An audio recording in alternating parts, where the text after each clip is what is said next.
chamava-se Lovett's Grove.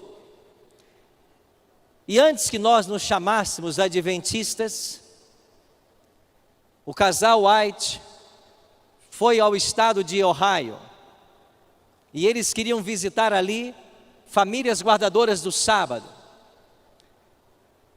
Eles passaram o final de semana visitando cerca de 40 famílias. E nos dias 13 e 14 de março de 1858, eles celebraram o sábado junto com essas 40 famílias. E ali reunidas numa schoolhouse, eles passaram um alegre sábado. Nós não nos chamávamos ainda adventistas do sétimo dia. Esse nome só chegou no início da década de 1860.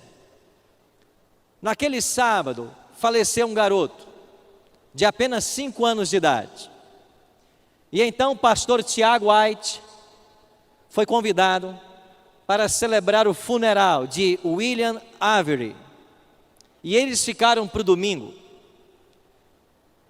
E no domingo, o pastor Tiago White fez o seu sermão. E após terminar, ele perguntou se Ellen, sua esposa, queria dirigir algumas palavras aos enlutados. Ellen disse que sim, mas quando ela começou a falar, ela foi tomada em visão. E essa visão durou cerca de 2 horas. Você consegue imaginar no meio de uma cerimônia fúnebre, a profetisa em visão, e agora todos têm que esperar terminar a visão para dar prosseguimento à cerimônia? Pareceu algo bem inconveniente. E Tiago White tentou explicar o que estava acontecendo, como funcionavam as visões. E de fato as pessoas foram embora naquela tarde de domingo, dizendo uma coisa: hoje vimos coisas estranhas. No dia seguinte, na segunda-feira, a família Tillotson levou o casal White até uma pequena estação ferroviária na cidade de Fremont. E ali eles pegaram um trem em direção a Jackson, no estado de Michigan, onde fariam uma parada e depois seguiriam mais 80 quilômetros para Battle Creek. Dentro do trem, Ellen G. White teve tempo para conversar com Tiago a respeito do que ela vira durante a visão no dia anterior. O Dr. Roger Kuhn, em sua obra, diz que nesse trem havia um passageiro invisível, não pagante, que prestava muita atenção na história: Satanás. E quando Satanás ouviu as palavras de Ellen a respeito da visão, era uma descrição da origem do pecado no universo, do grande conflito ao longo da história e de como ele vai terminar. E quando o diabo percebeu que toda a sua estratégia seria revelada nas visões que Deus havia concedido a esta mulher, na ocasião com cerca de 30 anos, Ellen G. White, o diabo se propôs a não deixar que a visão fosse divulgada. E quando o casal chegou na casa dos amigos Dan e Abigail Palmer, em Jackson, não está funcionando para mim, passe por favor o próximo slide. Quando eles chegaram na casa de Dan e Abigail Palmer, em Jackson, Ellen G. White foi acometida de uma paralisia. E posteriormente ela escreveu: uma sensação estranha e fria atingiu meu coração.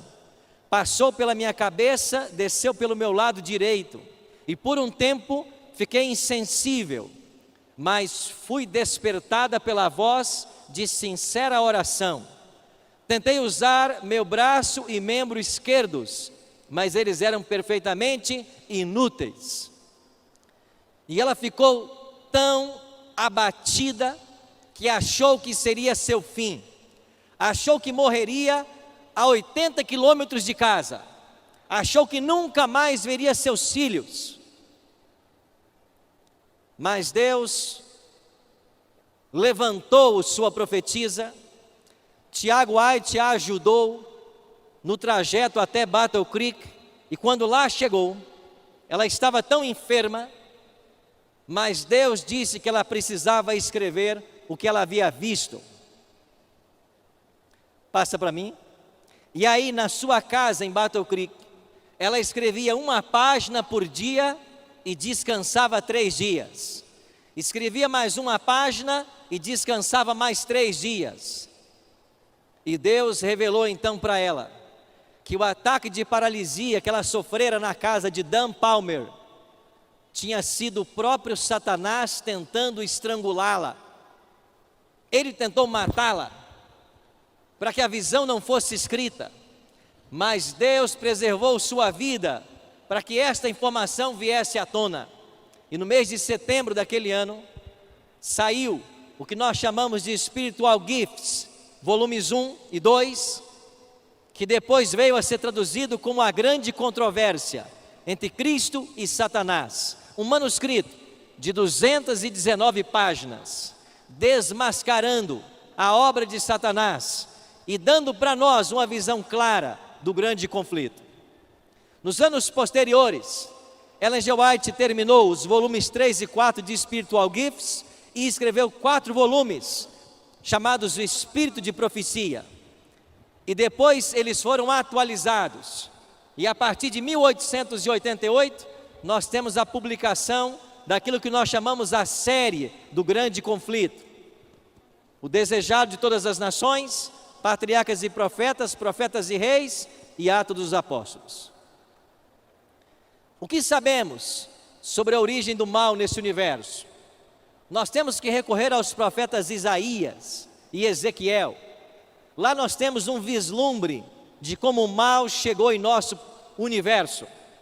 O profeta diz: como caíste do céu, ó estrela da manhã. E no verso 13, tu que dizias no teu coração: eu subirei ao céu, acima das estrelas de Deus, exaltarei o meu trono.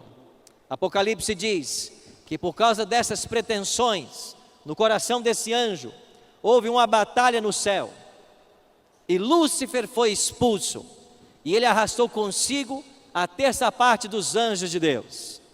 Ellen G. White amplia um pouco a visão, e ela diz que Deus, em sua grande misericórdia, suportou longamente a Satanás. Reiteradas vezes lhe foi oferecido perdão, sob a condição de que se arrependesse e se submetesse, mas ele jamais aceitou. E ela diz ainda: havendo perdido sua posição nas cortes celestiais, Satanás ainda solicitou para ser readmitido no céu, mas Cristo lhe disse que isso seria impossível.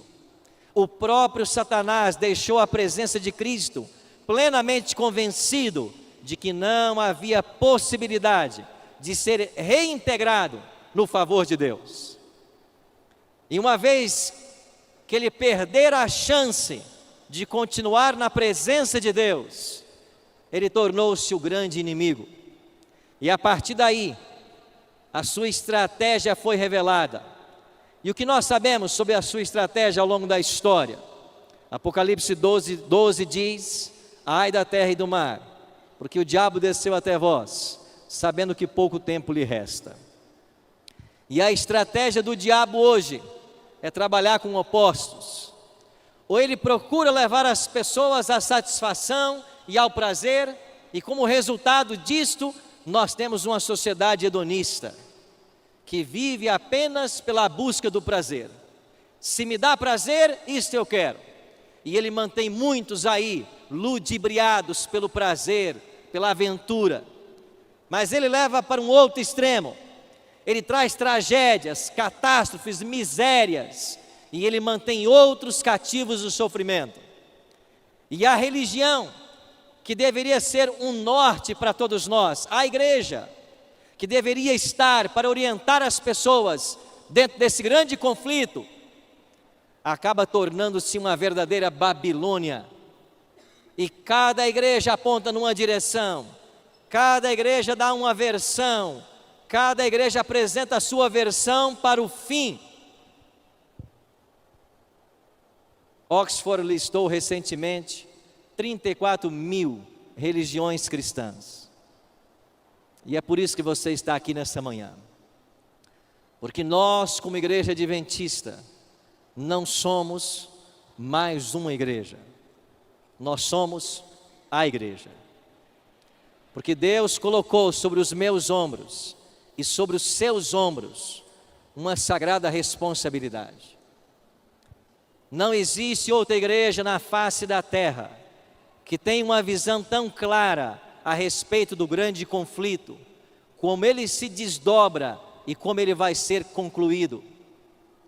E nós temos uma missão profética de nos unirmos ombro a ombro e advertirmos o mundo a respeito do fim e da volta de Cristo. Ellen G. White tem 2 textos que eu queria ler com vocês. O primeiro deles em Testemunhos Seletos, volume 2. Não temos tempo a perder. O fim está o quê, irmãos? Próximo. Segundo a luz que me foi dada por Deus, diz ela, sei que as potências das trevas estão trabalhando com intensa energia que procede de baixo, e a passos furtivos vai Satanás avançando para se apoderar dos que agora se acham distraídos, qual lobo que se apodera da presa. Muitos estão ensinando que o diabo não existe. Muitos estão fazendo brincadeira com ele, mas ele está furtivamente desenvolvendo sua obra e levando milhares à ruína. E nós não temos tempo a perder. E ela faz uma outra advertência em Testemunhos Seletos, no volume 3. Os membros da igreja devem estar sempre prontos para entrar, quando, amigos? Imediatamente em ação.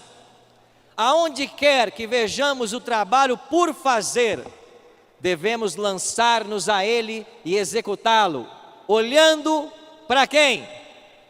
Para Jesus, constantemente para Jesus.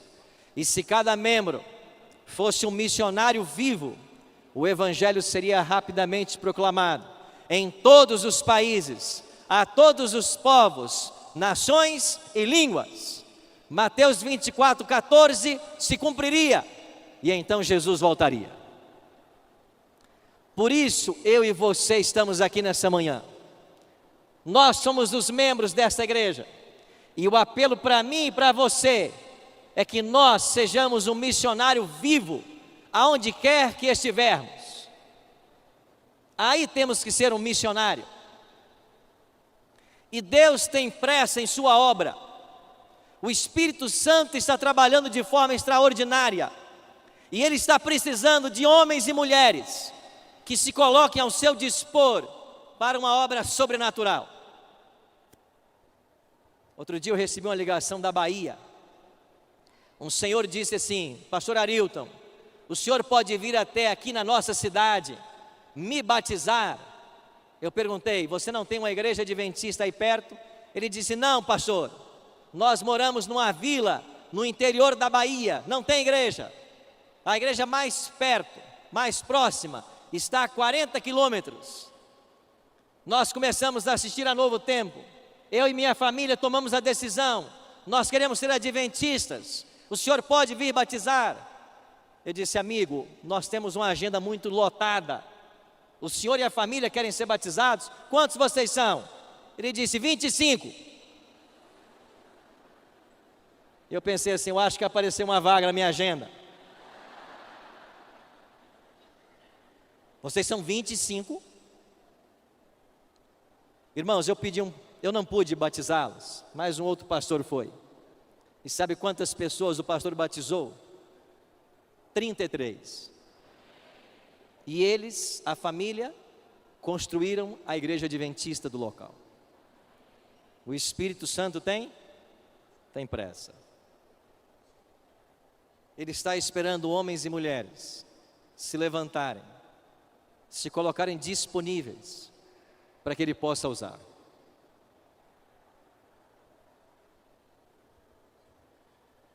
Eu queria mostrar para vocês um convite. Isso é um convite de Semana Santa. Ele foi distribuído. num bairro da periferia, lá da Grande Vitória, no Espírito Santo.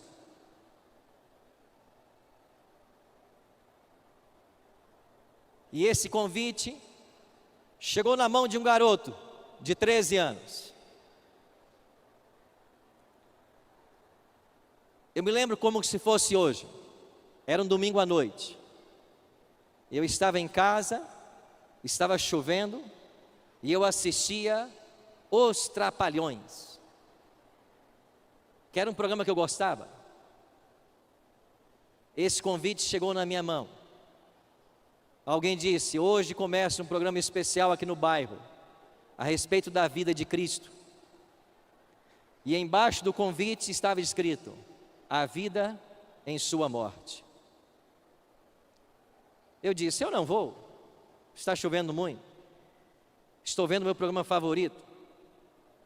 Mas eu fiquei olhando para aquele convite, e algo tocou meu coração.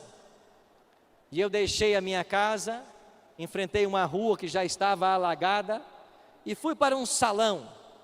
E lá eu encontrei um médico, ancião dessa igreja, que mesmo tendo uma agenda muito concorrida, separava tempo para falar do amor de Cristo.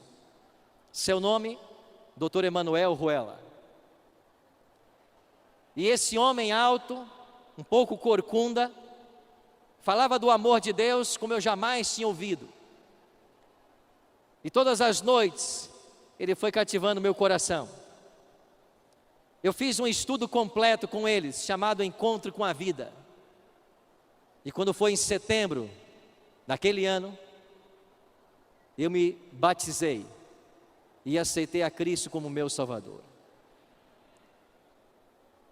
O evangelismo desse médico, ancião de igreja, durou 60 noites.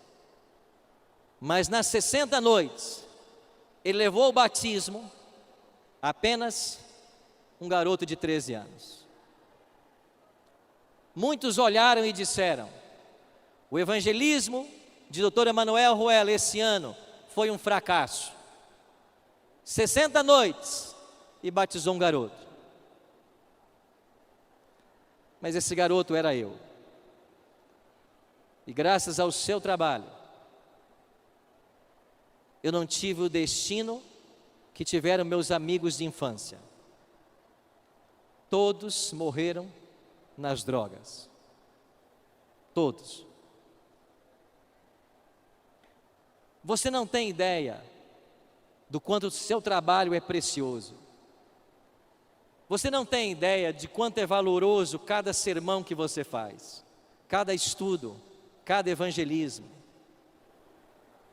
E mesmo tendo se passado mais de 30 anos, eu guardo esse convite comigo até hoje, porque há mais de 30 anos eu recebi um convite da Igreja Adventista. Graças a esse folheto, a esse papel, eu pude ter a minha oportunidade, a minha experiência com Jesus. Você foi chamado aqui hoje para fazer uma obra excelente. Nós pastores até recebemos para fazer isso. Você não. Mas Deus um dia vai recompensar você. Nós não podemos. A igreja não vai poder nunca recompensar você pelo que você faz. Você podia estar com a sua família, podia estar no lazer, podia ter viajado, mas nesse domingo, você veio aqui para esse local, porque Deus tem um plano especial na sua vida. Ele quer usar você, e só a eternidade vai revelar os frutos do seu trabalho. Por isso, se prepare, porque vai ser um domingo muito especial. E se nós nos colocarmos à disposição de Deus e de seu Espírito, nós veremos milagres acontecerem. E enquanto ela viajava para Jackson, Michigan, voltando para casa, ela contou em um trem a visão para Tiago White. E quando eles chegaram em Jackson, na casa de Dan e Abigail Palmer, o diabo tentou matar Ellen G. White. Ele não queria que a visão fosse revelada. Pode passar? Mas Deus levou avante o seu projeto e ajudou a profetisa a escrever 219 páginas com muita dificuldade, que depois veio a ser a série Grande Conflito que nós conhecemos. Prezo mais o livro Grande Conflito do que a prata e o ouro, e desejo grandemente que seja apresentado ao povo. E enquanto escrevia o manuscrito de O Grande Conflito, eu me sentia muitas vezes consciente da presença dos anjos de Deus. Pode passar?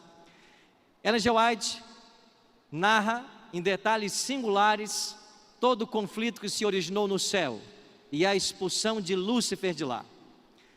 Em ocasião eu fui chamado para um debate numa rádio e eu estava falando a respeito da veracidade do dom profético.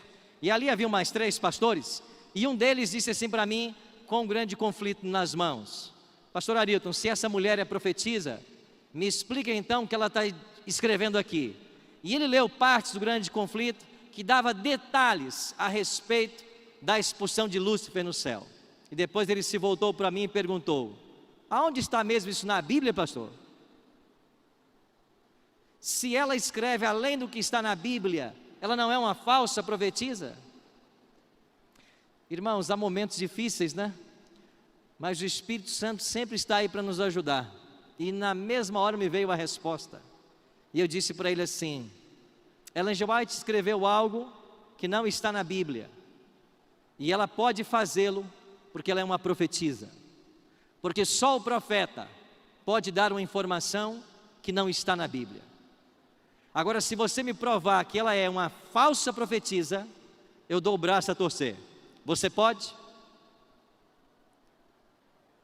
E ali nós passamos os testes de um verdadeiro profeta, e ele entendeu que por ela ser profetisa, ela pode trazer detalhes que a Bíblia não traz. E Ellen G. White traz detalhes.